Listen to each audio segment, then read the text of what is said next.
Hello and welcome to the Sovereign Collective podcast, where we bring you real raw truth for your self-empowerment. I'm your host, Sasha Calavoda, and I believe that you can stand on your own 2 feet, but that you don't have to do it alone. I love learning from people who continually strive to raise the bar, to go against mainstream thinking, and who dare to question the general consensus. People who risk being ridiculed or even risk the loss of their professional status as they bravely question the common narratives and challenge the rest of us to expand our minds and to reconsider what we think we already know.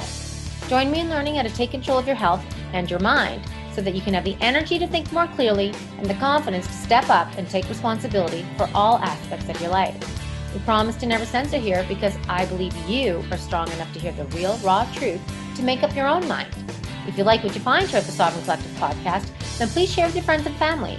And please also consider making a small donation on my Patreon page so that I can continue to bring you amazing content so that we can all create a better future. I so appreciate you. Thank you for tuning in. And now, on to the show.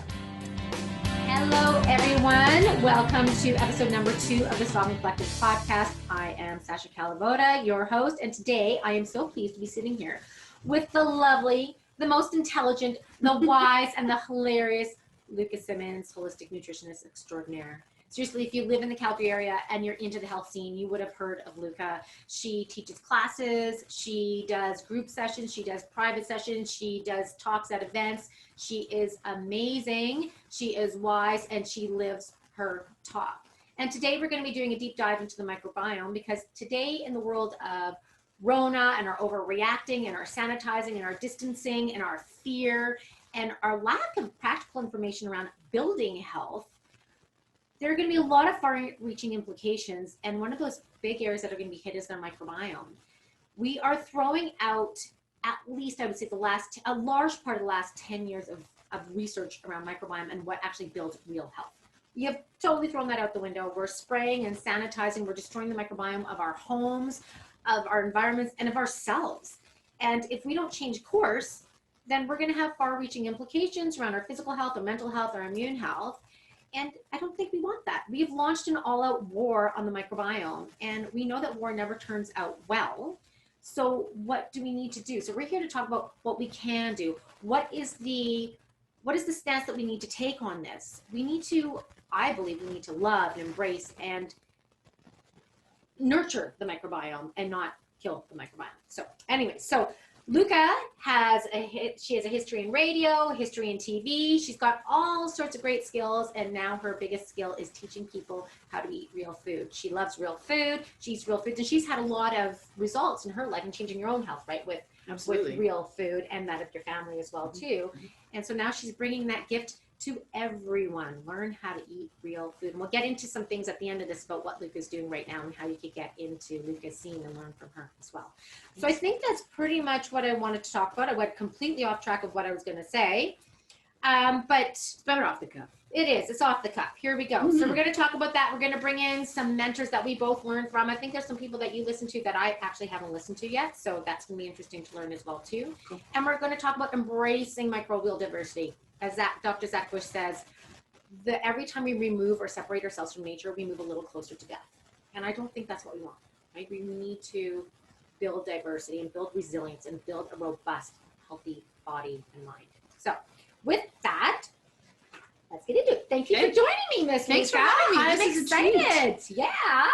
Awesome. Okay. So let's start with, I was going to say start with microbiome, but let's quickly, in a nutshell, your story, where'd you come from, and how has real food, microbiome health, how has all that enhanced your life and changed your life? Do you have 10 hours? So for me, I came to this in a super roundabout way that, I grew up in a home where my mom was a homemaker and she made so many foods from scratch. And the thing was, in the 70s when you were growing up and I was growing up, it was more expensive to have processed foods than to have real foods. Right. So we had a little farm that was about 2 hours away where there were 4 of us, 4 kids growing up. And then my parents, so a family of 6 and 4 big kids who were very healthy as well. And we had very healthy appetites. And so we spent a lot of our summers tending a couple of acres out at our farm. It was just a hobby farm. We didn't even have animals. But I think my dad secretly wanted to be a farmer. And so we had a couple of acres that we had just vegetables. So that's really where it started. My mom and my dad would plant potatoes, and they tried cabbages one year, but we got so many cabbage moths. We had carrots, peas, green beans, like all of the traditional sort of root vegetables, put meat on your bones kind of vegetables we had out there, and we had to help take care of it, and we had to shell the peas, and I mean we had fun playing with the tractor. As a 6-year-old, we were allowed to drive the tractor out in the back fields because we had about 50 acres. And so that's kind of a little bit of what I had growing up, coupled with a mom who was working out of the home. She had a lot of side projects, super smart woman, and really tied into the traditional way of preparing food. So she canned a lot. My grandmother lived next door, so we would often go. She was the one, she was so great. She would take she'd be like, well, Grandpapa really likes his raisin pie. Let's make a raisin pie today. So she'd open her cupboards, and she'd just toss things. She wouldn't measure, and she just would put things together. And I always thought, what is this thing with the raisin pie? That's disgusting to me. Who eats raisin pie? Because raisins are what the poor people eat. Why wouldn't you make a cherry pie, a blueberry pie, an apple pie with fresh fruit? Why would you use raisins? And she made this slurry with the raisins. So she put water and flour and raisins and make a slurry of sorts. And that would make the filling for the pie. And of course she'd make her own pie, and she used lard because that's what you did. We had a small butcher in Northern Ontario where we lived. My grandfather was also a trapper, so we had a lot of rabbit that he would bring in. But predominantly, my mom was driving the food decisions in our home, and it was all real food because that's what was affordable. That's what was manageable. That's what was doable at the time, and we had tons of gardens in our backyard as well. That I was the one in charge of making salads at night, so I'd have to go out and pick all of the Grand Rapids lettuce and then bring it in and make a salad. So we were I grew up in a home from scratch. And then when I hit my teens, I was like, no, this is not how the cool people eat. I need to go do my own thing. And so my mom, who's so smart, never said anything, but she would go to the grocery store and she'd buy packaged food. And she would leave it in the pantry. And I didn't even, how, I love teenagers, but they sometimes miss a piece of the puzzle. Developmentally, it's where they're at. It's fine. There's nothing wrong with them. It's exactly how they should be. But as a 16, 17-year-old, I would wink, stay up to watch the late news, because that was a rule in our house. You could stay up if you were watching the news. So at 11 o'clock, the local news would come on. The national news was on at 10, but the local would go on at 11. So they'd all go up to bed, and I'd be like, yeah, I'm going to stay up and watch the news. But I would actually stay up and make a packaged noodle and sauce thing. Furtively at 11 o'clock on the stove. Really? Because I was like, oh my God, this is so delicious. It tastes so good. This is what everybody else has, and I'm not allowed to have this. First of all, memo to little 17-year-old Luka. Your mother was buying those packages, so she knew, and she kept replenishing them, so she knew I was doing this. But I had this thought that this is how everyone else eats. What am I missing out on? And I think it offered me a chance to try something else and to learn some things that I needed to learn.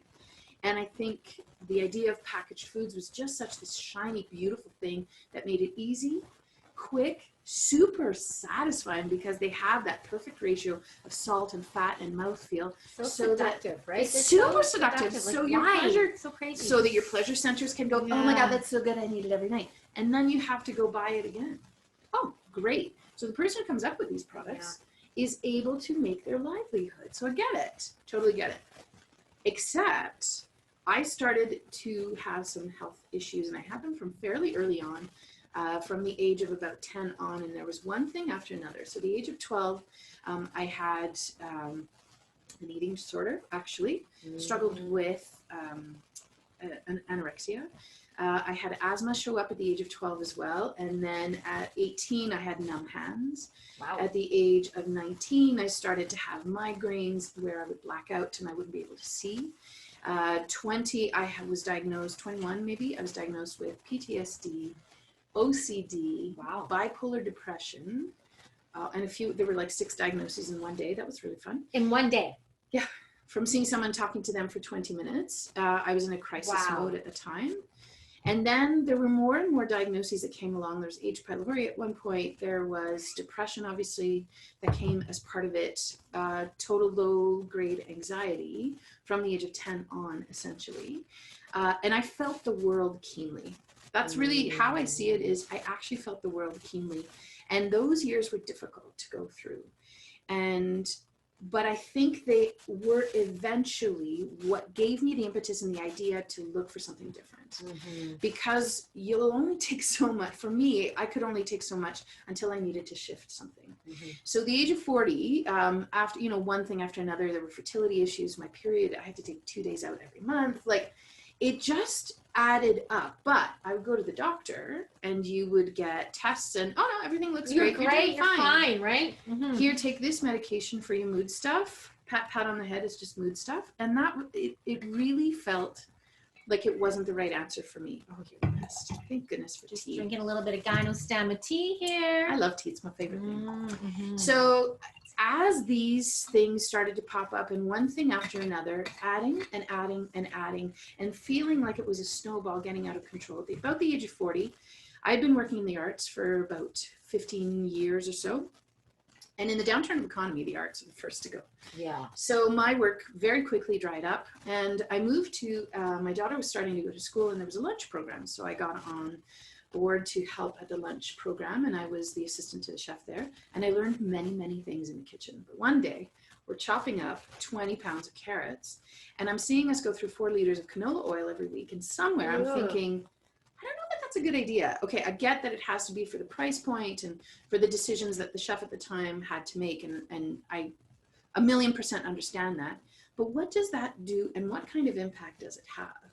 And I started to research the program at the Canadian School of Natural Nutrition, and then went to school for a year.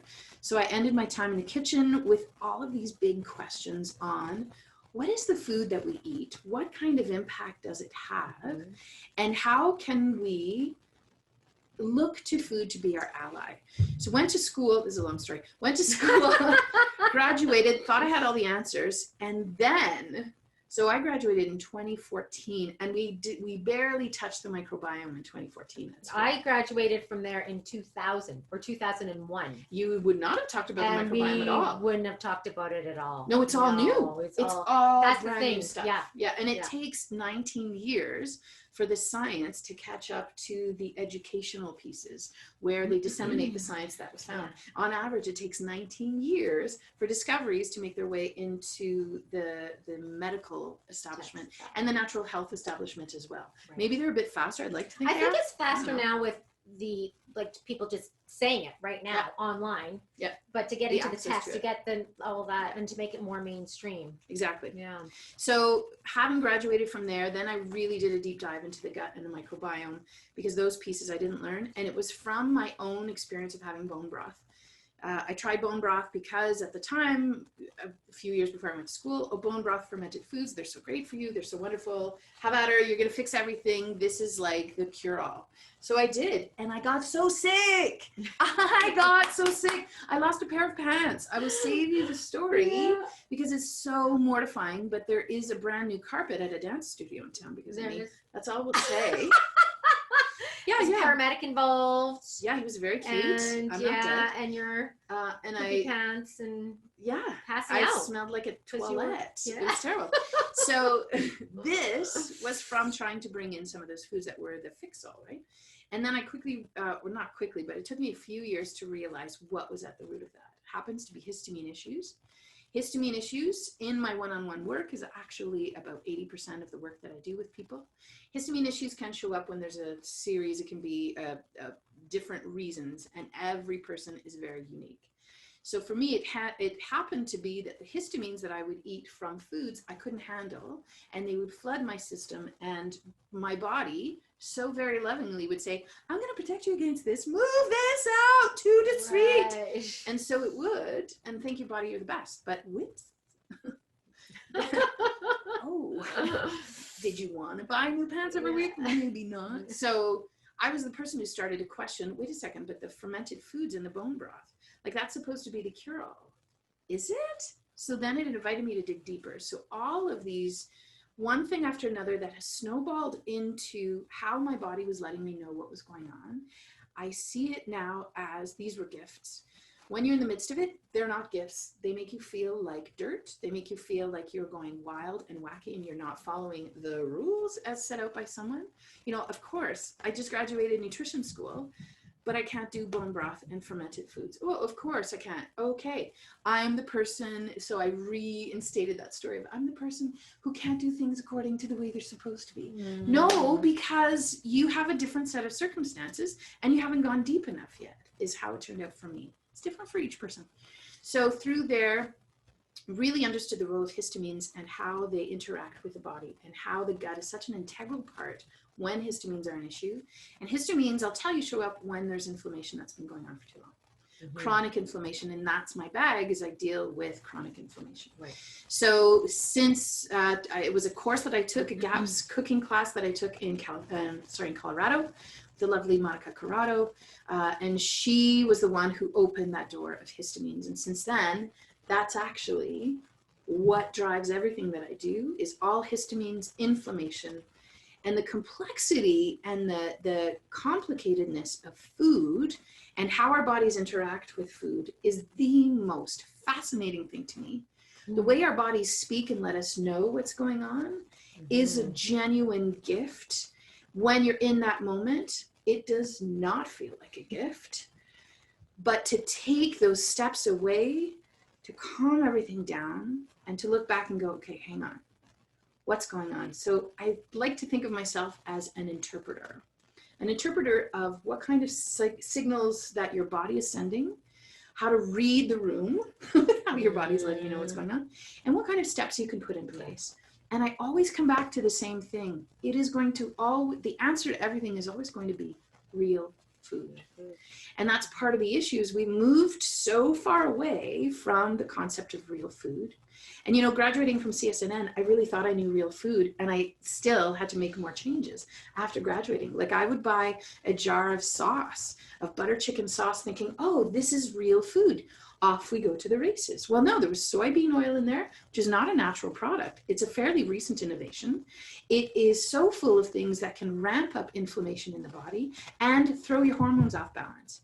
Well, that's at the root of being human. And it's at the root of creating all of the ways your body's going to speak loudly to go, no, thanks. That's the thing. It is a gift. That's what I tell people. It's a gift. Like when you get that acne, when you get that, this is information, but we like to let things fester. We can't, like to stuff it and deny it. We also, I think too, that there's something about the way that the world works is that we've really capitalized on the concept of war and the language of war. Yes. So we've been told that when our body rebels, it's going to get mad at us. Well, I hate my body because she's having acne, right, or she's making me poop my pants in public. That was my story. Or, you know, what have you, these different reasons. Heck no, your body is always on team you. Absolutely. Your body will always choose to live until that very last moment. And she'll move mountains for you. And you are a team. So my work is in helping people come together as a team with their body and then look to the food. My company is called Good Food in You. Yeah. It's so simple because my concept is to bring you and the good food together. Yes. Amazing. Love it. Okay, Love that's it. my story. Okay. That's your story. We're done. Okay. Okay. So now, thank you for that. And I love that. I can totally relate to that. Except for pooping my pants in public. No, I don't recommend it. I'm actually a lucky one. Like everybody has all these awful stories about why they're in where they're at. I just started looking into this in university, and I just decided to start researching food. And so I didn't have to get really sick to figure it out. But unfortunately, for a lot of people, we need to hit our rock bottom before we, start to live. Well, and I wonder if this is not actually a manifestation of what's happening in the world, right? There's so many things that are showing up as an urgent, we need to change things. And so for some people, this is what it takes for them to put the pieces in place they need for themselves. And the beautiful thing about this, I think, when you start putting those pieces in place for yourself, you're actually on an energetic level doing things for the 7 generations before and the 7 generations after. Now, this is not, I didn't come up with this. This is a concept that is part of First Nations culture, right, and the way of looking at things. So your role in the line of people who came before you and the line of people coming after you, you have a role to play in being a good ancestor, right? And so putting those pieces in place when you start to hone in on the things that can help your body survive, and not only survive, but thrive. Right, yeah. You are now doing it for those in your circles immediately. And I have a 15-year-old daughter. I think when she sees me talking about real food, I mean, she rolls her eyes still, but it's fine. I love her. And she's taken on so many of these messages for herself that then she will carry this on. And so many of the things and messages that I carry are from my mom. My mom looms large in my work and my place in this world. And my grandmother looms even larger in the spirit of food. Right. The concept of a raisin pie, if you think of a raisin pie, that's what you eat at the dead of winter when there's no fresh fruit left. Right. They didn't have freezers back then. You didn't go picking a whole bunch of berries and put them in the freezer. You had jam maybe that you can, but that's about it. So you couldn't go to the grocery store and buy bags of frozen blueberries in 1977. No. You had raisins in the pantry. And what is pie but a delivery system for fat and joy, right? Because pie shell is made out of the fat of an animal. Typically in Canada here, it would have been made, I suppose, out of butter, but even more traditionally, lard. Yeah, well, definitely. What is lard? Lard is the accumulation of sun's energy in the fat of an animal until they were started to be farmed indoors. When a pig is allowed to express its pigness and is outside, then he or she is going to gather the sun's energy and store that extra vitamin D in its fat. 1 teaspoon of lard has about 1,000 international units of vitamin D3. In the usable form, you can use 2 to sweet. You don't have to convert anything. It's already ready to go. So my grandmother making this pie has lard in it. So she's bringing the sun. She has the raisins because that's what's left in the cupboard. And she's added sugar and a slurry of flour to sort of bulk it up and brings joy to the table in a raisin pie to my grandfather, one of his favorite foods. How is this raisin pie not a symbol of making it through lean times and still bringing joy? Absolutely. And I think that's the thing, like there's food once upon a time used to bring communities together. Yeah. It was, and we were more united as a people. We were more united with nature. Yeah. We didn't see ourselves as separate. Like here we are in this building. We're so separate from nature, but we are nature.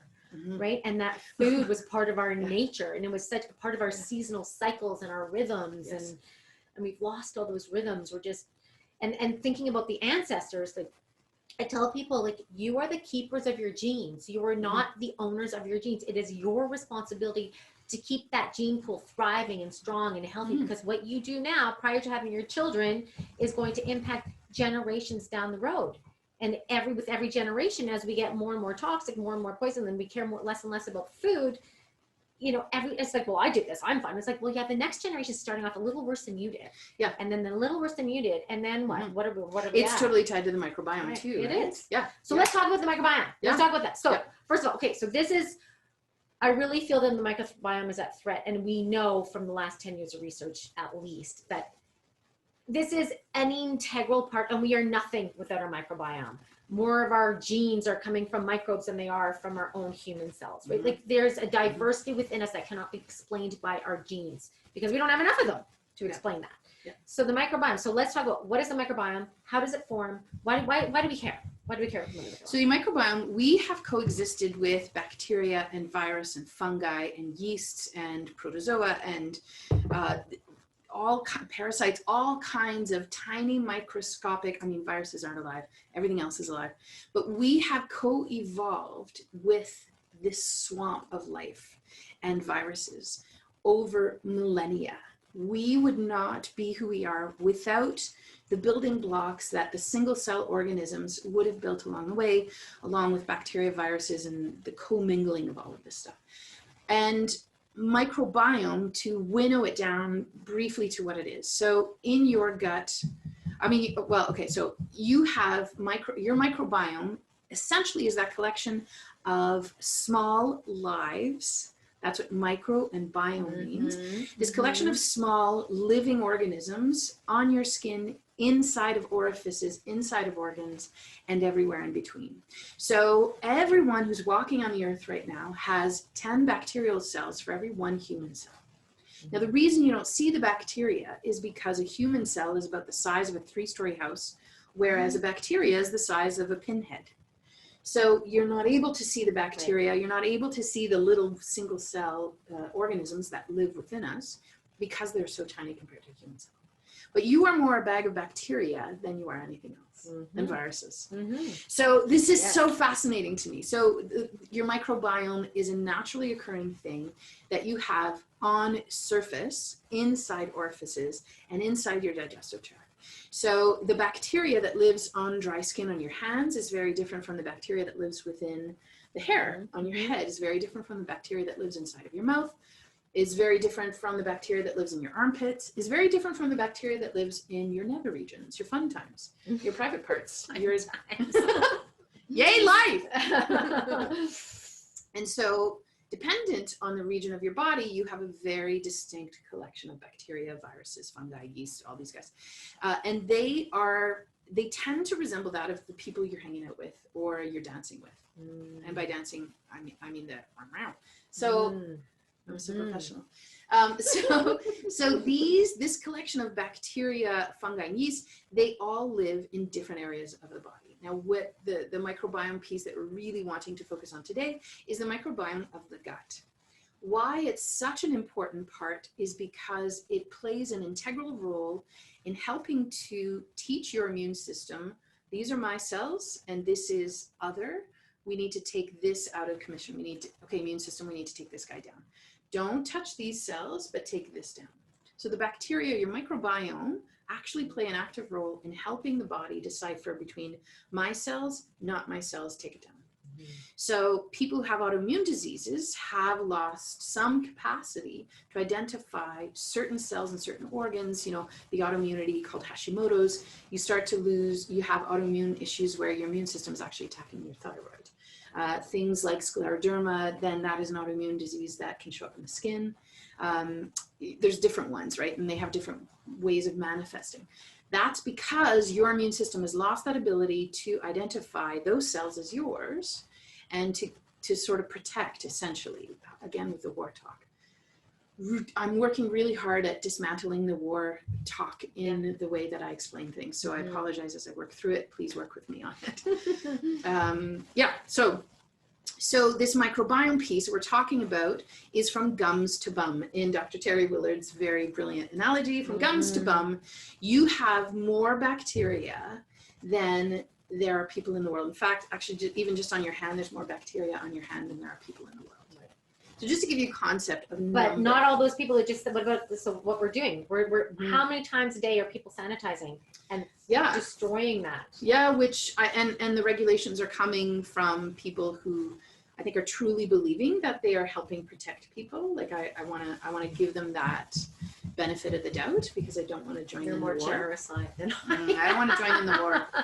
I'm working hard at dismantling the war. Considering the science, we do have. I mean, I think so on the there's website there's 40 or 50 hand sanitizers that are being recalled right now. Yeah, which is terrifying to me. Yeah. So if you are in places where you are having to use sanitizer, find some better alternatives. That could be a homemade one or one that has a lot less chemicals in it. If you are in that place where you have to have a hand sanitizer. So, you know, for my kid who's going to school, she's got a hand sanitizer of homemade stuff. So that we feel okay with, and she's meeting the requirements. She's not stressed out about having to buck the system as a 15-year-old. And also I think when people are putting those measures in, I'm going to give them the benefit of the doubt that they are working at creating and coming from a place of benevolence. I'm also coming from a place of benevolence that looks at all of the information that's out there in order to make a more critical thinking aspect, or take a more critical thinking approach to things. So let's look at all of it. Now, your microbiome, why it's such an important role here is from your gums to your bum, you have so many different types of bacteria that are living from the beginning of your mouth right to the tail end of the gut. Your microbiome rests in the gut lining sort of as a third layer of protection. So let's go through what the gut looks like. This is a very gut 101 class kind of thing. Your intestinal lining is one cell thick. It always has been, always will be. And your cells are joined like this. So the junctions between the cells, the goal is to eventually get the junctions really nice and tight. So when these are nice and tight, they're able to produce what's called a mucosal barrier. So that mucosa lives as the secondary layer. In that mucosal barrier now lives the third layer. That third layer is your microbiome. So the microbiome is that collection of bacteria, fungi, viruses, which is not a living component, if that's okay, fungus, yeasts, protozoa, all kinds of little tiny microscopic beings that are living there, and they are always working at the balance thing.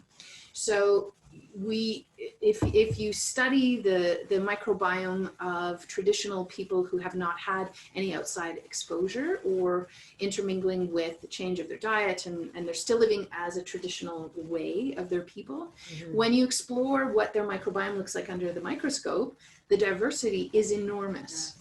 And if you compare that to the microbiome of people living in places like Western society, we have a much more reduced diversity in our microbiome. So there is something that's happening in the way that we're speeding through life now that is having an impact on the diversity.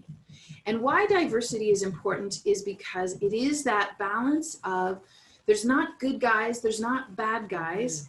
They are all working to figure out the balance. There's a wisdom and an innate intelligence in how they're working to keep the balance going. So when something flares up, there is an innate intelligence behind that flare up, either to send a signal to let us know that something's up so we can change things, or because that needs to take care of something else, I think. So we need, these imbalances are an invitation to explore a little bit deeper. So what does an imbalance look like? Well, an imbalance looks like anybody who has had a round of antibiotics. I'm not anti-antibiotics. Antibiotics will save people from death. I would have lost probably a few family members to pneumonia if we hadn't had the intervention of antibiotics. But now that we're far ahead into the research is showing that while antibiotics can save us in that drastic moment, in the acute moment, we are now tasked with having to, or we're invited to now rebuild the diversity in the microbiome at the gut level in order to reintroduce the diversity, because that's one of the things that is a side impact of some of these medications. So now that we understand this role, then we need to be mindful about when we use these antibiotics and do the rebuilding protocols afterwards. They need to be a part of the entire system if we are truly looking to support life and honor the life of the person, right? They're not just a receiver of something, they are a part of our system. We're not separate. They're not separate from being alive. Yeah. So the microbiome can also be impacted by stress. Stress has a very big impact on shutting down the diversity and on really impacting the pH level, which now has a major impact on changing the diversity. A lot of the foods that we eat can also have a really big impact. So genetically modified foods have been shown to actually wipe out bacteria. So our genetic modification, or genetically modified foods can have a negative impact, and it's cumulatory, right? So it accumulates. So there's somebody, I can't remember where I saw this, but there was somebody who said, you know, anybody under the age of 70 essentially has pretty much an imbalance at the gut of some sort, where there is a leaky gut component as well. And that's another contributing factor. There's a lot of foods, we're now farming our foods to be higher in lectins. So I'm not against lectins. I think lectins are a naturally occurring thing in foods. Lectins are just a plant compound. So think of it in a tomato skin. So lectins help solidify cell walls. So it makes them nice and robust. So a tomato that's being bred to have a robust skin because we're trucking it over from 4 countries over in the dead of winter, then it has to have intact skin. Well, a higher lectin count skin, tomato, will survive longer and will be able to be on the shelves longer for you to purchase in the dead of winter, where we wouldn't traditionally be eating tomatoes unless you would have canned some type of salsa or sauce at this time of year. So the higher lectin content, lectin contributes to the intestinal lining level, where it starts to push the cells apart. And when you start to push the cells apart, part of the issue is that you start to slow down the ability to make the mucosal barrier. And your bacteria, your microbiome, live in that mucosal barrier and actually feast on it. They need the mucosal barrier to be in good working order in order to have something to hang on to and something to live in and something to actually to munch on. It sounds gross, but they feast on your mucosal barrier between meals. So they need that, it's like a safe haven for them. So the more our cells start to come apart, the more patchy our mucosal barrier is, the more it starts to have a negative impact on the diversity of the microbiome. So on top of this, your intestinal lining is folded in and of itself. If you take your entire guts and you were to spread them out in one single layer, you'd cover, I think it's a tennis court. 1 to 2, Zach, no, tennis courts. 1 to 2 tennis courts, Zach Bush talks about. Yeah. Like he says up to 2, but yeah. So, which is like, so how did you put an entire tennis court in there? Right. I'll tell you, you fold it And you fold, essentially, there's 3 layers of fold. The first layer, think of it as a hand. So there's all these folds. Now on each of these folds, you now have a secondary layer of folds. And on each of this secondary layer of folds, so say on this guy, now you've got a 3rd layer of folds. Where does your microbiome live? Right in there. When there's inflammation happening at the gut, what happens is these are your villi. The folds are called your villi. So those villi start to swell and they come together and they collapse and they fall sideways. Where's your microbiome? Well, it's locked in there. That's partially where the problem is. Your microbiome that's been living in there is trapped and it's not able to get at the food sources that are coming through the intestinal tract. So when you eat food, yeah, you're eating to feed your cells, of course, but you're also eating to feed the bugs of your gut. Yes, you are. So in this world that we're currently living in, where there's a lot of things contributing to inflammation at the gut level, and that is ground zero for everything, we're now contributing to those villi coming together, swelling together, collapsing, and limiting how much our microbiome is now able to access. It's important for our microbiome to have access to the foods that are coming in because they help us digest. They break some of those foods down so we can actually get the nutrients we need. Is it B6, B9? I can't remember. There's B12 too. Your microbiome is really integrated in the system of how digestion works to actually extract some of those nutrients out of the food so you can have them in usable form. And produce them. They produce them as well. So they help get at them. They also produce them as a side project because they work for you, not against you. And these bugs, when they're trapped, can't do it.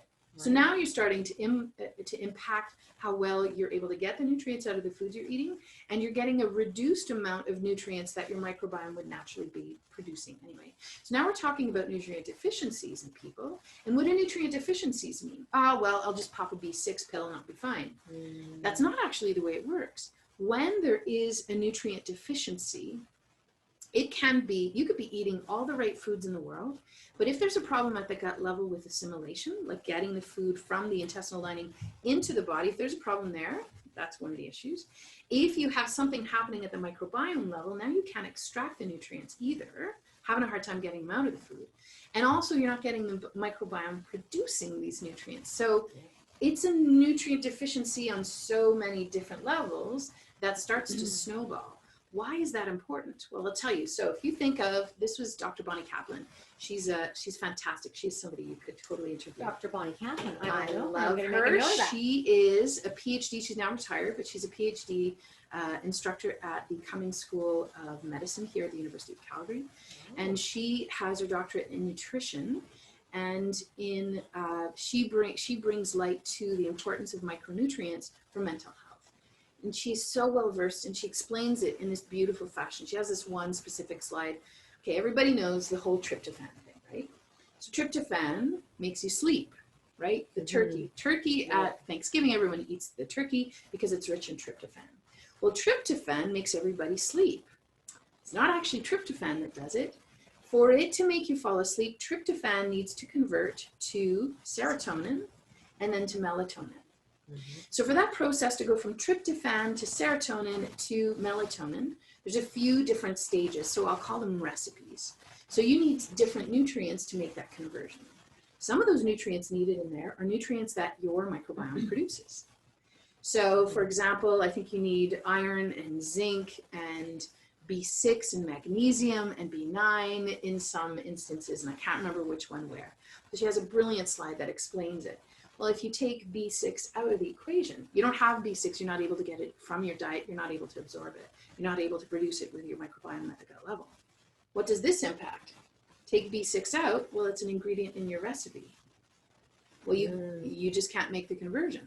You cannot take tryptophan to make it into serotonin. And women, that's a huge one for women too, right? And the Massive hormonal balance one. and progesterone production and PMS. And that first everything. conversion actually happens with endocrine cells that you have lining your gut. So like there's so many pieces to the gut that are all in such an integral part of it. Your microbiome is deeply involved with your endocrine system, with your gut. If you also understand that there's anywhere between 70 to 80% of your immune system lives at the gut level. Yes. Yeah.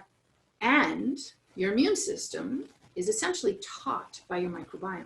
If you have microbiome issues or there's an imbalance or your guts are on fire, now you're starting to impact immune function. You're starting to impact glandular function and hormonal balance. Sleep can get disrupted. Mood can get disrupted.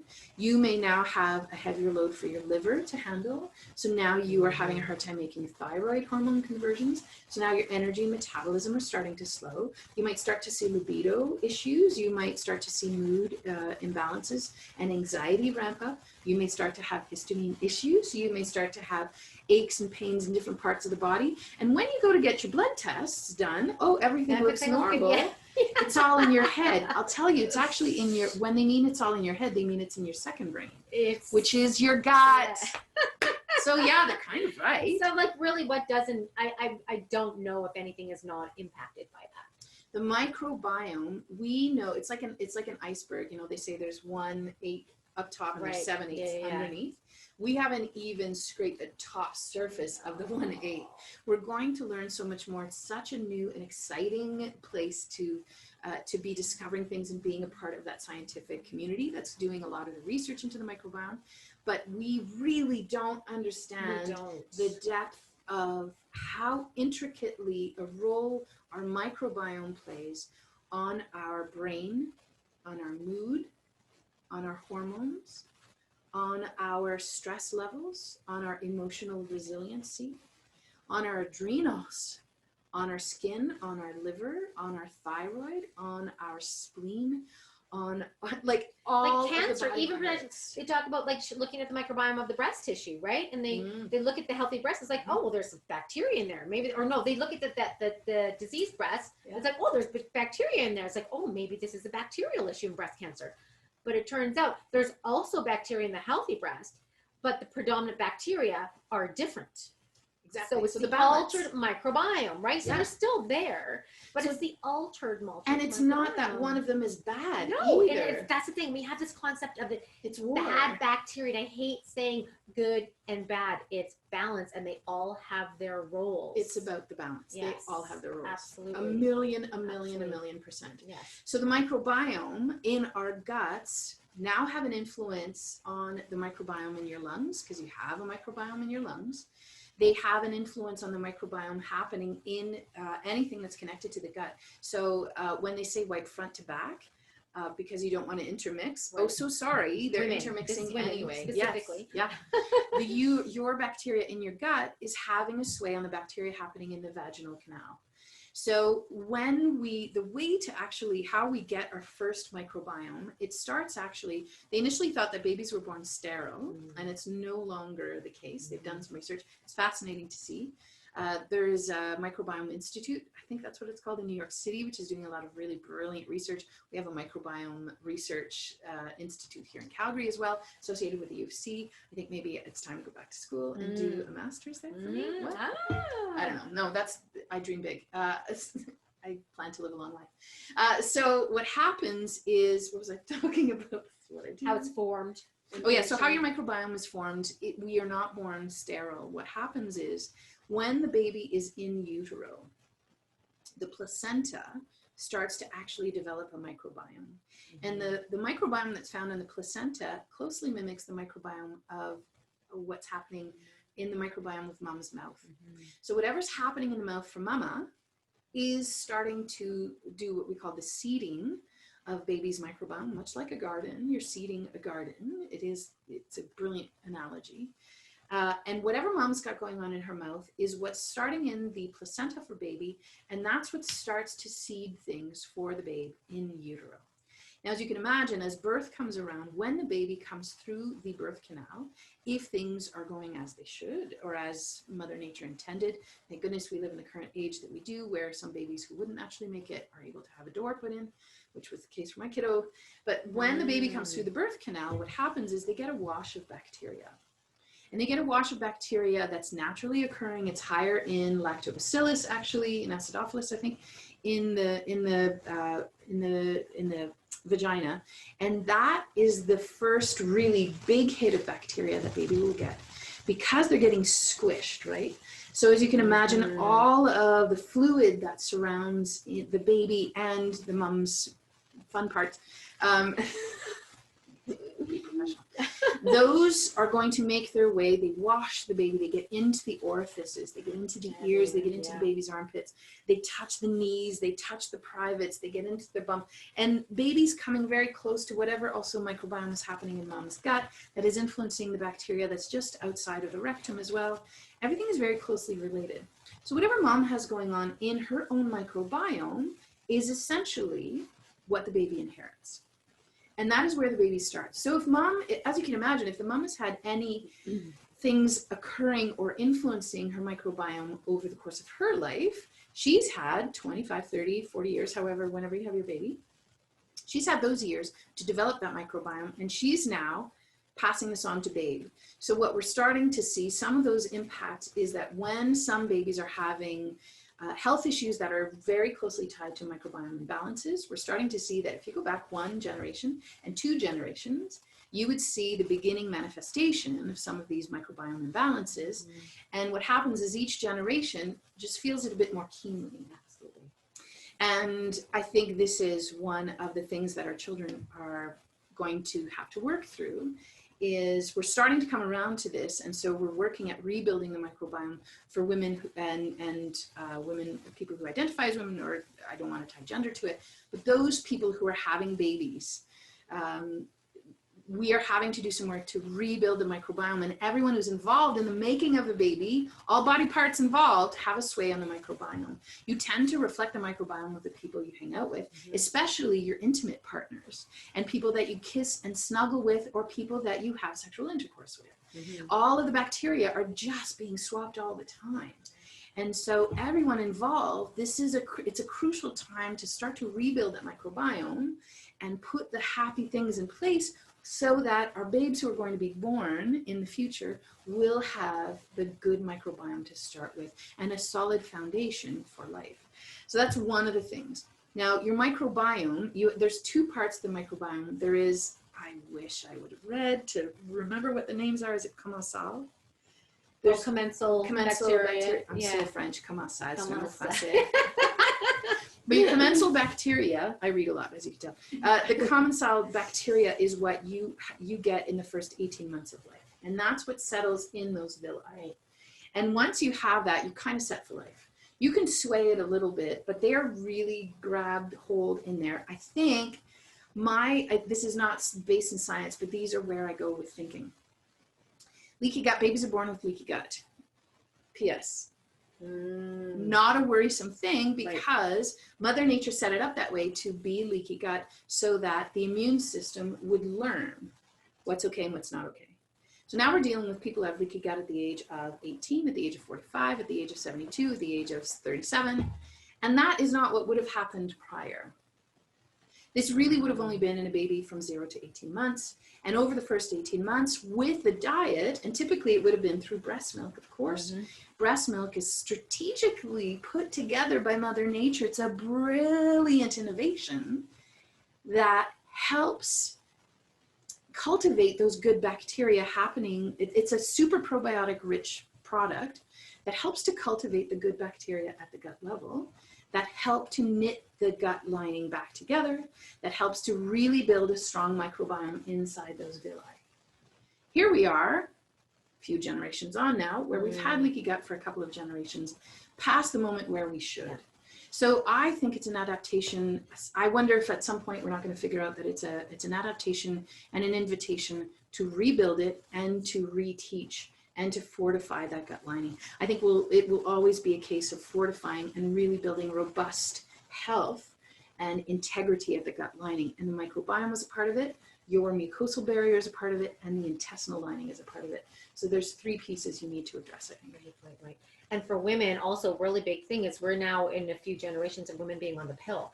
And the women, contraceptives wreak havoc on the microbiome as well. Because we've got the antibiotics, we've got poor food, we've got the chemicals that are being sprayed, we've got the contraceptives. Like our poor babies are fit, and the stress, massive. And look at where we're at right now. So let's bring this to modern day, today. People are stressed out. They are afraid. It is very apparent, and this is what really struck me when this first started. Like, okay, well, there's a virus going around. I'll just do what I keep doing, and I'll bring in my tonic herbs, whatever, and I'll just ensure that me and my family are healthy. But it's very apparent that people don't know how to take care of themselves. The average diet is not one that feeds a nice, diverse microbiome. Exactly. They're not eating, fermented foods as much, or liquids, or anything like that. And they have a lot of even young people on a lot of medication. So there's so many things. And then there's that mental emotional thing. And then there's the fear of not understanding. And then they just go into survival mode and they just do what they're told. Yes. And so now we are having our kids that are masked and adults, but the kids are really concerning me because they're the ones that have their life to develop. So I don't know what loss of life is going to look like as a result of what we're doing now. But we've got masks, we've got sanitizer, we've got no recommendations for real food. We've got no recommendations about supporting the microbiome and supporting, immune system. We're distancing from people. We're alone. We're lonely. We're depressed. We're sad. We're scared. But there are recommendations for some of that out there. There you are. Have to go look you for do. them. There absolutely are. And through things like this, and obviously where I'm looking, definitely. But in the mainstream or from government sources, there's none of that. And people are actually having their licenses being threatened to be taken away by recommending that people have basic nutrients and things like that. And just going to the common sense, like, okay, whoa, let's talk about common sense. It's like, it's all about protection rather than building and being robust and being resilient. So it's an invitation. Right? So it's an invitation. So right this is an opportunity, I think, to to build the new. Right. So what is the impact now? What do you see that now and in future? So it's a long-term impact, right? There's so many things that are impacting our mental health. First thing, more than anything, there is a lot of the part that really sets me off, or the part that makes me mad actually, is the amount of fear that there is. And to me, I find personally, it's a really fine balance walk on a very thin balance beam, where it feels that there is a lot of fear coming from both sides. So, and rightly so, because we're at a time where we have to change things. So the call to change is there, right? Yeah. But the key piece for me is that there's so much anxiety and fear that is being cultured and cultivated. It is a time of red alert, red alert, red alert everywhere. Inflammation in the body is the body going red alert, red alert, red alert. So not only are we now having the red alert within ourselves, we've got the red alert going from the world. Like the fires right now, as we're recording this, there's the fires in California and on the Pacific Northwest. How is the world not going red alert, there's a problem? So when there is this problem of red alert, as opposed to turning on the fear, I'm going to invite people to see it as an invitation to try something new, to approach it from a 180. So I do this a lot when I'm working with clients. Like, if you can, if you're standing here and you're looking at the issue thinking like, this is a terrifying issue. We are at a precipice of time. We need to act now. The fear, oh my God, it's the, and we're building all of this anxiety around it. What if, take a step away, let go of the emotions as best as you can, and leave them there. Don't bury them, but just put them in a pile there and take a step back. Now come around and do a 180 and come look at it from another point of view. Could that give you a leg up in helping your own inner capacity? I don't even know how to describe that, but that's the feeling of going, So to me, it is actually an invitation to do that, step away from, don't discount the feelings you've got, but take a step away and come look at it from the other point of view. So here we are at a time where there's a lot of fear mongering and a lot of stressors that are being put on people. So it's an invitation to see it as a chance to change some things. That's how I see it. It's a 180 degree that feels a lot better. Now, what are some of the things that I can put in place? Even the fact of taking away, we're taking away liberties, we're taking away your capacity to congregate in groups. And I understand the reasoning behind it comes from a place of, well, we're looking at the way that the virus spreads and we don't want to make people sick. Absolutely, we don't want to make people sick. I don't want anyone to suffer in this world. I don't think that's a realistic outcome, unfortunately. No. But nowhere are we saying anything of the sort where we are saying it's a natural thing and let it run its course. Not at all. What I am proposing is, here's what we are being told and here's what's going on in the world. On this little island over here is a list of things that you can start putting in place for yourself. Do you want to come to this island and take a peek and come at it from a 180 degree? What are some of the pieces you can put in place for your own personal responsibility and for that of your genetics coming and those who came? So what kind of pieces can you put in place to support yourself through this and those who are at your table? Because if there's anything in all of this, it feels so overwhelming as everyone has to do their part. I suppose so, but everyone has the invitation to change things within the four walls of their own home, first and foremost. That is where you can have a sway. So it's an invitation to start there. It's not a war. We're not taking anybody down. What we're doing is we're starting to bring in some of the good practices to really support a robust immune system, first and foremost, so that, God forbid you get the virus, your body has the tools in place to actually move through the viral infectious stage and the repercussions that come afterwards because of its impact on different systems in the body. Well, to interrupt here, like Dr. Zach Bush will say, there's nothing, a healthy person has nothing to fear. Like, this is where we're really coming and seeing the results of our choices. Oh yeah. Right? So we have immunocompromised people, we have polluted air and all those things. And that creates a mix that is not turning out well for people, generally of a much older age, but not only, but mostly.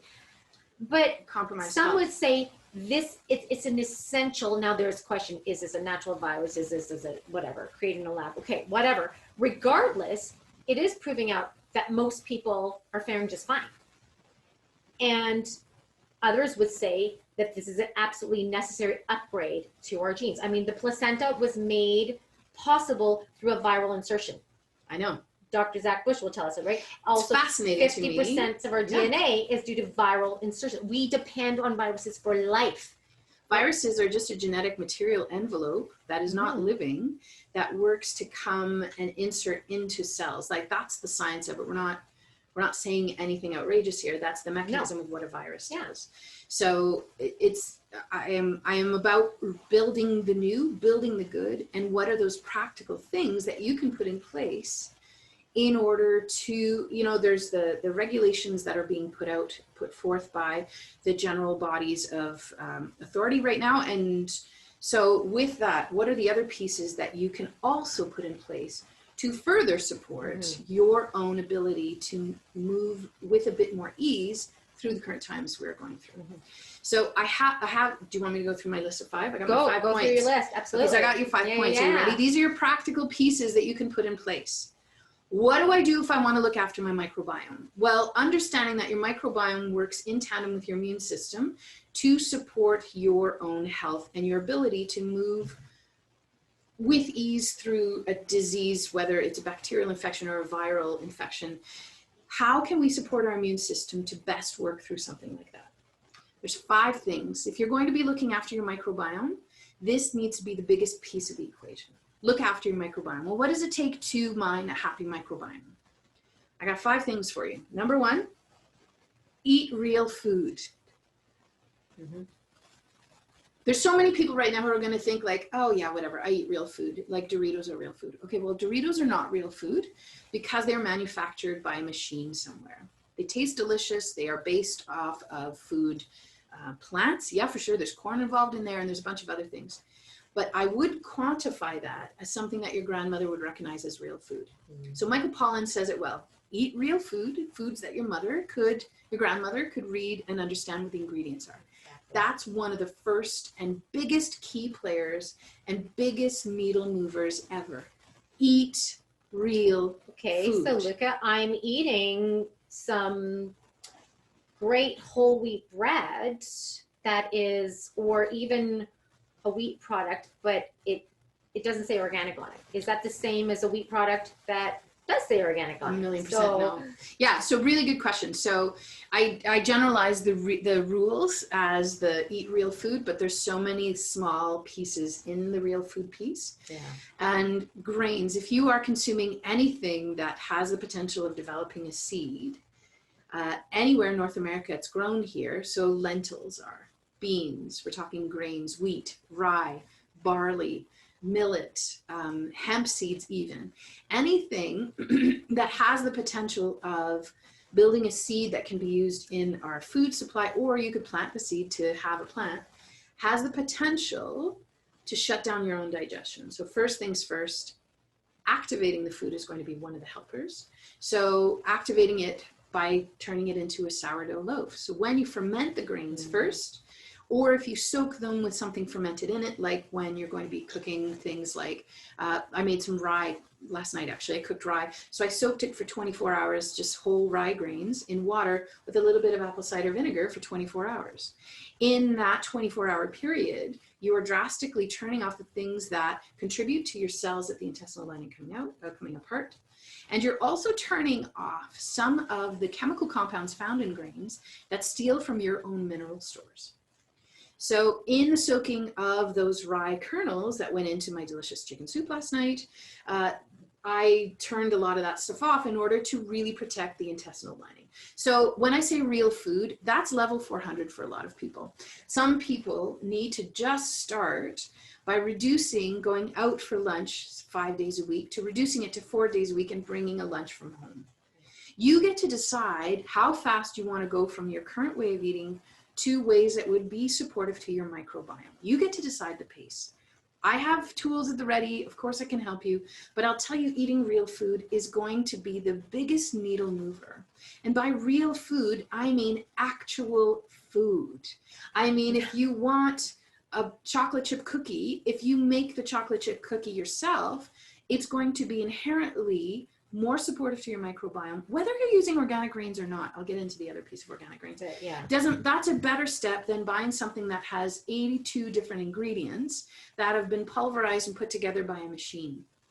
The livelihood, the life in that food is completely gone. The life in the food of the cookies that you made because there's flour, butter, brown sugar, chocolate chips. What else you put in there? Sometimes oats if you want, whatever. Eggs, I suppose, yes, eggs. That list of ingredients is much more supportive to your microbiome than something that has 82 different mechanically separated egg yolks, blah, blah, blah. Natural flavors, potentially preservatives, nothing natural about it. You know, things like that. That's the other thing. Preservatives contribute to your cells coming apart. So that sets the thing right from the get-go where your microbiome is going to have a hard time making ends meet at the gut lining.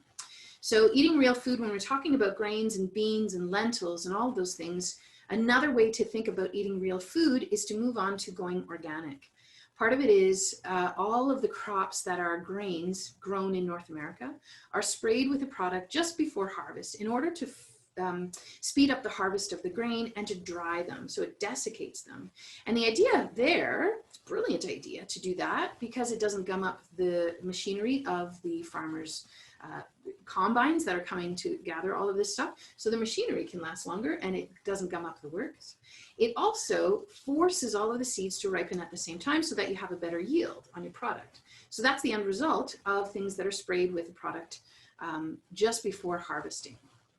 Well, that product, which will remain nameless, also contributes. I want to start fires. We can say what it is here. There's enough fires. If you want to, you can do research, but I'm not here to demonize and I'm not here to start a war either. I'm here to just bring light. Do you need to know that one of the most successful chemicals on this planet is killing the planet? It's an antibiotic. It directly affects your tight junctions. I'm going to say it. It's glyphosate. right? This is what they're desiccating potatoes with grains with, all sorts of stuff. Yeah. So where you're able do need to to make the move to an organic crop of those versions, so all of your barley, rice, your wheat, your lentils, beans, millet, potatoes, all of those types of growth, if you can swap to an organic version, now they are not allowed to use that Roundup product. So that chemical product is not used. So then you're taking one of the contributors to leaky gut out of the equation. So that's when I say eat real food, there's a few different pieces that fall under the real food. So first things first, if you want to rebuild your microbiome, things you could do in your own home. First of all, eat real food. Okay, number one. Understanding there's a lot of different pieces to this. Yes. I have many, many tools in my toolkit for you to get that on your plate and to take 6 months to do it. Number two, ensure variety. There is nothing better to rebuild your microbiome than to eat a diverse amount of food, from plants to animals to fats. The foods you eat have a sway on what's happening at the gut. So if you think of it, one of the ways that I think of ensuring diversity in my diet is every week I try to pick 3 different vegetables. So this week it's carrots and celery and potatoes, because that's what's coming in from Blue Mountain Biodynamics, and that's what's coming out of my garden right now. Excellent. Next week, I'm going to probably go for broccoli, leeks. Actually, I still have leeks in my fridge, and something different. So every week, try 3 key different ingredients or different vegetables or fruit to bring diversity. The other way to think about this is to eat with the seasons. So right now you've got a whole bunch of, we're recording this at middle of September. Well, there's tons of tomatoes. There's tons of root vegetables starting to come up. Where is the sun stored? Where is the sun's energy stored? We are all just chasing the sun. That is all we are doing in being alive. We are a true expression of the sun. The microbiome feasts on the foods that were fed from the sun's energetics. We are only energetic beings that are only reflecting the sun to the sun. Wow, that's amazing. So that way. Seek where the sun is stored. Where is the sun currently stored?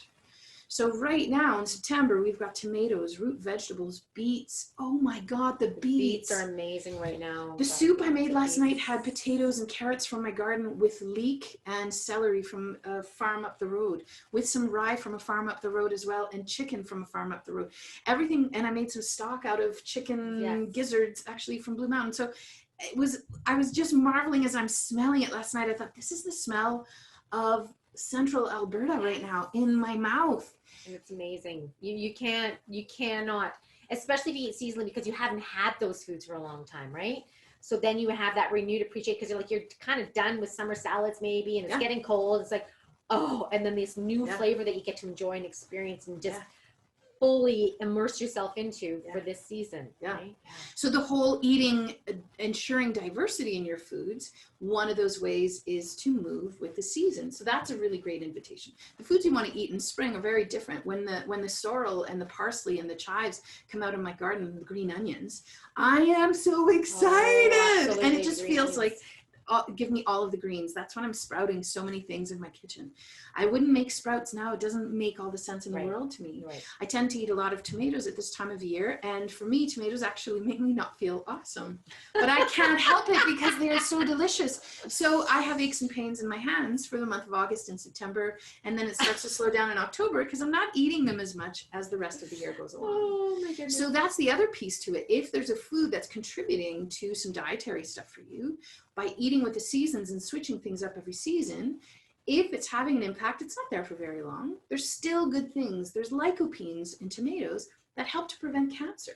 So if you know that there's lectins in the skin, then should you not eat the lectins? No, I don't think so.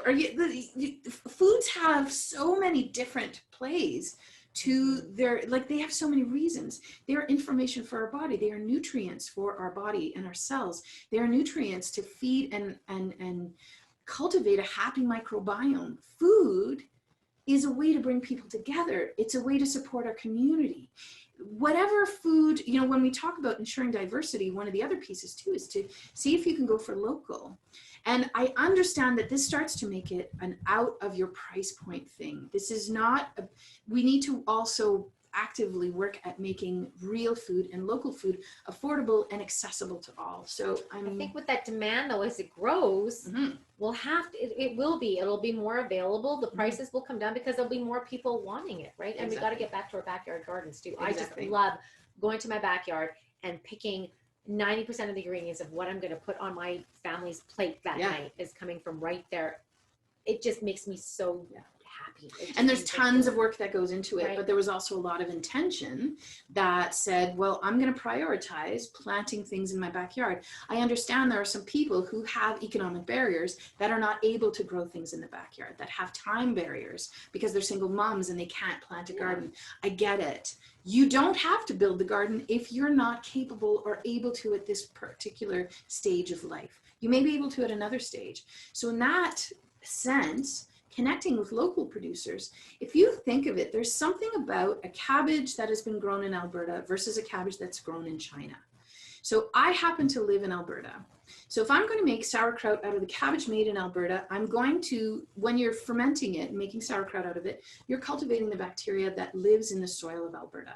So now you're allowing those bacteria to express themselves fully in your sauerkraut. And when you consume them, you're consuming the parts of the mysteries of fermentation and the proliferation of small celled life. You are ingesting that and taking on the capacity that they have. They figured out how to survive and how to thrive in this environment. There's so much more in food information than just the nutrients we eat and calories. There's way more to food than that. If you make the same sauerkraut, but you use a cabbage that comes from China, I'm not against it. But you are harvesting the bacteria that were alive and thriving in China. So now in that fermentation process, you've inserted some of the bacteria that's naturally occurring in your environment on your hands. It's going in and it's becoming a global thing with the bacteria that's coming from China. And the bacteria from China are going to try really hard to try to figure out how to live in this environment with all of the other things we don't even know to look for. The energetics or the light has a sway on how the bacteria thrives. The elevation, the quality of light. There's so many mysteries to how fermentation happens. But a fermentation of a cabbage from Alberta versus a fermentation of a cabbage from China, they will taste different because they have different populations of bacteria in them. Which one is better for you? Well, I think probably we're globalizing right now. I think both will give you benefits. But I'll tell you, I'm living in Alberta. I am looking to build resiliency where I am. I don't have any plans to go to China in the future. I'm not saying don't eat the cabbage from China, but I'm saying I sometimes do eat cabbage from China because in the dead of winter, that is actually sometimes the only place I can get it from. I'm not going to not eat it.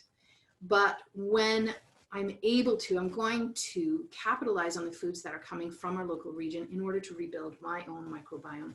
There's bacteria, even if you're not fermenting. The carrots I pulled from my garden yesterday and the potatoes, I scrubbed them and I put them in the pot.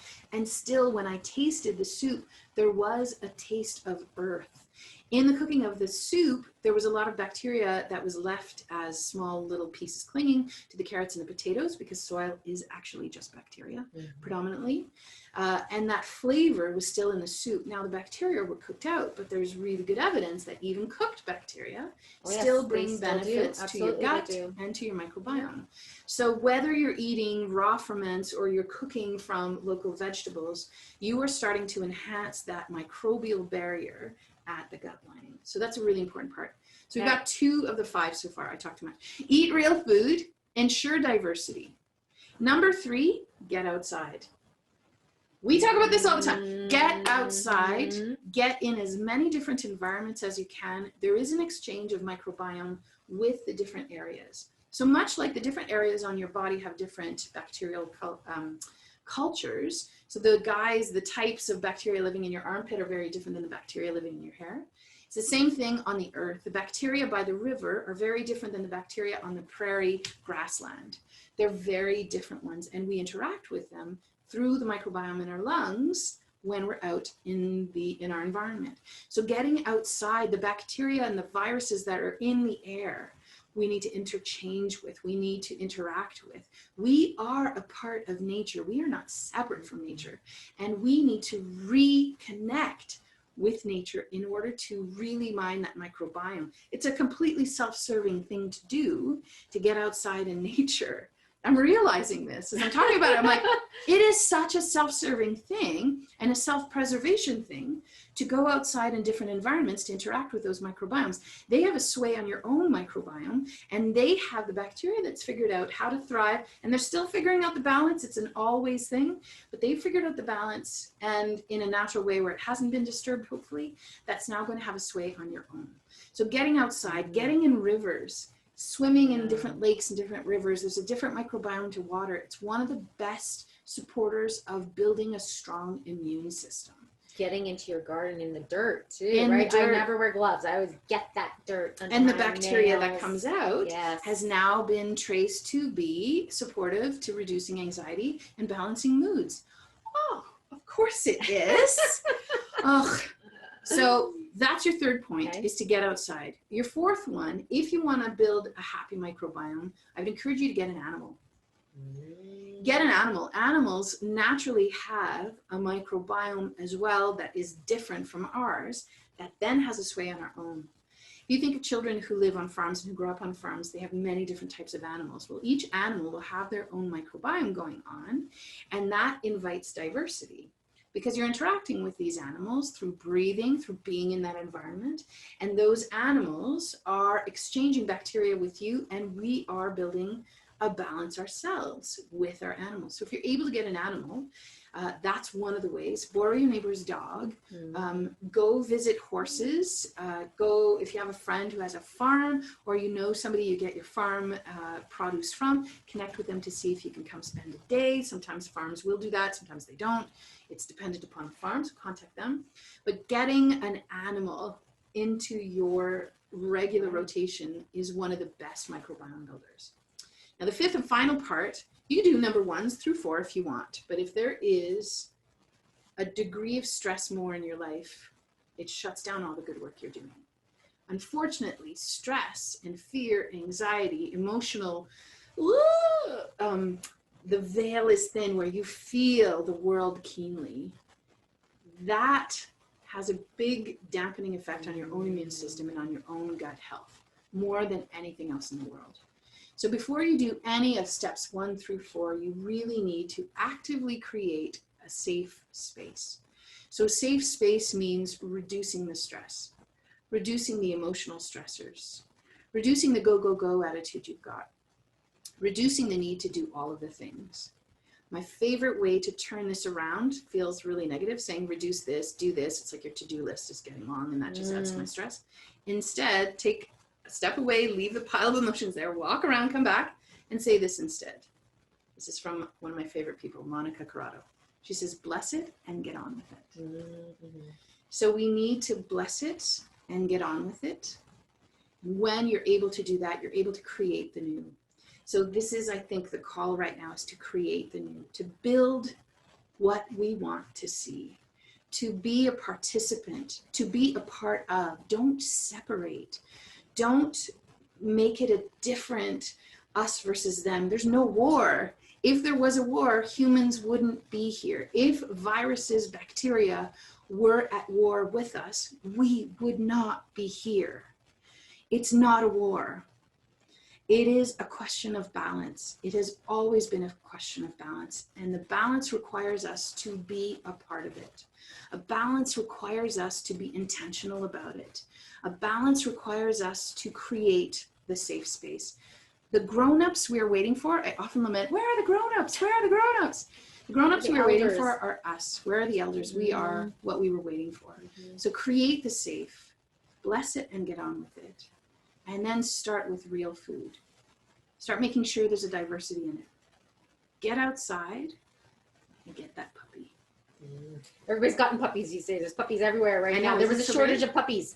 And the beautiful thing is dogs also get you outside because you have to go walk them. And yes, they do. Absolutely. I love my guy. Okay, amazing. And that's the thing right now. There's so much division. There's so much stress. There's so much fear. I would say one of the best things you can do is turn that TV off and never turn it back on. And so much of this goes away. right? So much. Just tap in, and then don't turn on the other stuff for a while either. You have to look for whatever you want to look for, but you have to find you the balance get to for turn yourself. within, and we're not trusting this. We're not trusting, does this feel right to me? Like what we've really disconnected with that, and I think we'll find strength in that if we can trust ourselves again. Yeah, and you do have a lot of innate knowledge to tap into and critical thinking that we invite. But start with knowing that you have the capacity to build resiliency for yourself, for your own immune system, for your own way of moving through the world, and for your own way of being a good ancestor. Really, I heard a podcast on ideas recently, and it was, I forget the gentleman's name that Nala Ayed, who I love, was interviewing, but he was speaking to the concept of being a good ancestor.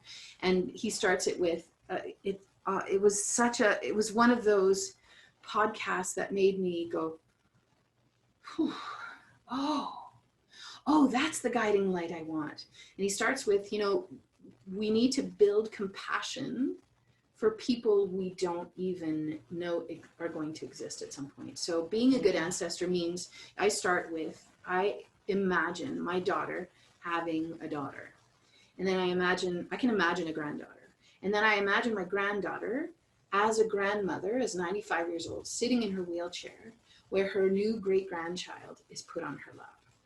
I imagine that. And even just thinking about it gives me chills. If you start to imagine these people, these are the people standing behind you. And you have a role to play in creating a safe place. You are invited right now to be an active participant in being that good ancestor, to create the new, so that little bubkin sitting in the wheelchair with her great-grand has a chance. Sorry. As soon as somebody starts crying, I start crying. But it's true, and look at what we're leaving for our kids right now. Like we need to change, because that great granddaughter of the grandmother will not be here if we are on our course needs to change around, and we have to embrace and care about not where our next meal is coming from, and I'm hungry now, and go through that drive-through, but there's so much more we need to think of the impact of what we're leaving. That's why I'm so passionate. That's why I started this podcast, because my mama bear is concerned deeply for future generations. Yeah.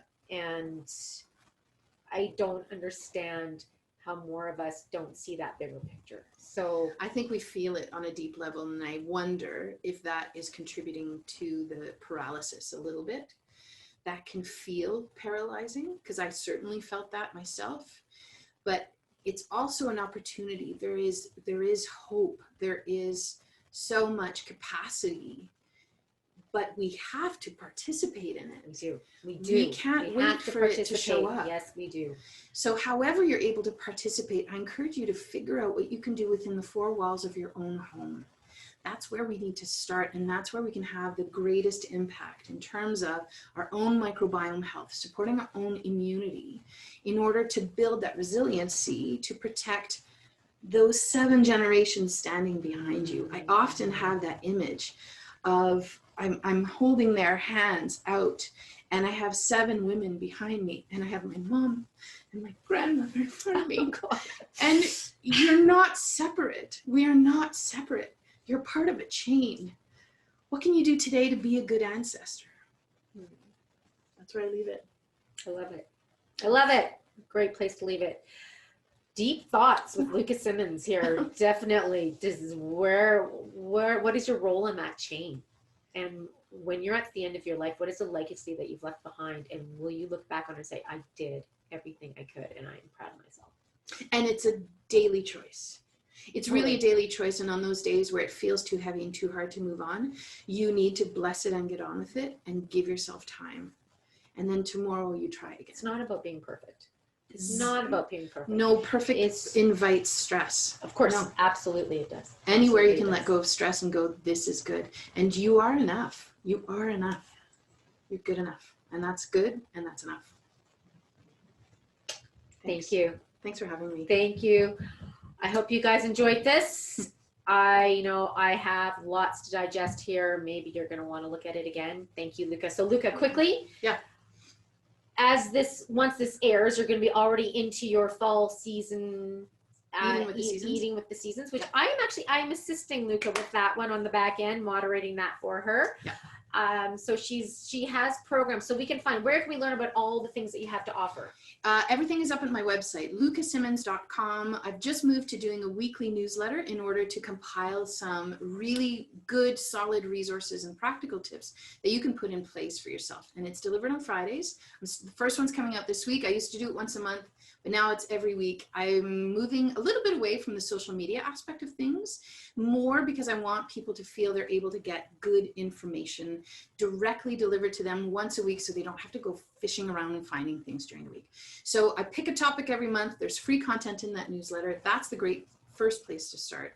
I have group classes, like you mentioned. We are already starting into the fall season, but we've got the winter season, the spring, and the summer seasons of Eating with the Seasons coming up. It's an online group we do every Tuesday for 6 weeks, and we dive into how to move through the season and focusing on foods, teas, lifestyle ideas. There's energetics tied into it, and also the traditional Chinese medicine main organ of the season, how to support that, why it's important, and giving us ways to really build on that ensuring diversity and going for real food piece. There's also a piece of getting outside that works into the program. In addition to that, I'm also running some programs. I've got one starting up in early November. It's the second of a 3-parter, and they all stand on their own apart from the others. But we're getting into the second part of the Real Food Redux. And what it is to help ensure that you're able to get real food on the table. What does real food mean? How do you get it? And how can it happen in a really easy manner? How can we make it easier for you to get what is real food and how do I get dinner in my belly? So the second part of it starts in November, and that is zeroed all in on gut health, building your own food as medicine toolkit, and then understanding the whole digestive part. There's a meal planning and batch prepping and meal planning. Third part starts off in January as well. So there's lots of programs coming down. I'm introducing some new online courses as well, and I work one-on-one. But all of this is available through my website. It's just my name, lukasymmons.com. LukaSymmons. That's right. lukasymmons.com. Yeah. She's great. She's fantastic. She's going to hold your hand. She's going to be your advocate. She's going to support you. Absolutely check her out. And if you're seeing this late and it's well past all the dates that we've talked about, then it's going to happen again next year. Yeah. Right. Yeah. This is something that comes around all the time, and she just makes it bigger and better every time. Right. Yeah, that's the idea. She's always learning. She's always. Yeah. Aren't we all? So, great. I'm not done yet. No, we're not done. No. Well, thank you, Luka. Not Lorna. That's somebody else. Thanks, Thank you, Luka. It was amazing to have you here. I really appreciate it, and some really valuable tips and some really beautiful wisdom. Thanks. That we need. At My this pleasure. time. My absolute pleasure. Okay. Thank you. Bye, all. Thanks for tuning in, and share this if you enjoyed this. Please share this because I think this is some pretty valuable information that many of us can learn from. All right. Thank you.